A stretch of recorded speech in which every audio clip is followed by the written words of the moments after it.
I wanted to ask you a question, and I want you to be really honest with me, okay?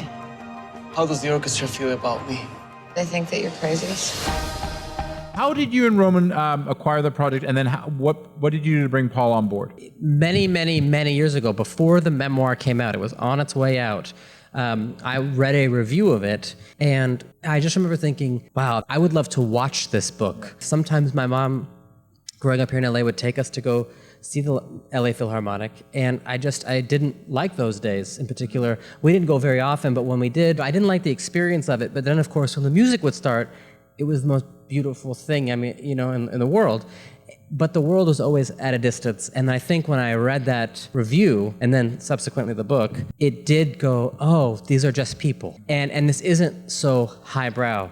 This isn't like for the rich. This is people who are wearing a tuxedo, but when you go close to it, you realize it has holes in it. How did you find your Rodrigo? He knew so much about this world. Gael had met Dudamel and also knew a lot of things which one might not think of, such as, for us, of course, Dudamel is this massive figure and beautifully has created this youth orchestra, has fostered this youth orchestra in Los Angeles, which recently played at the Super Bowl. You can really see the impact and the implication that classical music is not just 200-year dead composers, that it's potentially a living thing that can have a big impression on young people's lives. And I think that's something the show has also had a big impression on people. That was the most exciting thing about it, was if a kid or a teenager saw it and they were turned on by music, that's the goal, is just to be like pro music and to have people check it out and learn about it. This one is my baby.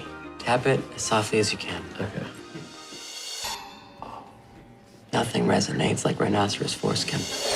There's an element to this show, while there is some slightly naughty stuff, there's also an element of Ernst Lubitsch or Preston Sturgis. You don't get to do something where there's somebody who's broke, who's walking around the city, who's experiencing what it's like to not be able to meet Brandon at the same time. There's a huge scene with a bunch of people in tuxedos. It felt like this show kicked into gear at a certain point. When was that for you guys? Well, gosh, you talk about rhythm. We made a decision early on to score it all with classical music, and which we don't feel constrained by any decisions that we've made, frankly. When you're talking about rhythm, like literally we get to have scenes playing out against often public domain classical music. Like we've scored stuff with that and chose not to do sort of pop songs and stuff. I think like as time goes on, you see people become friends.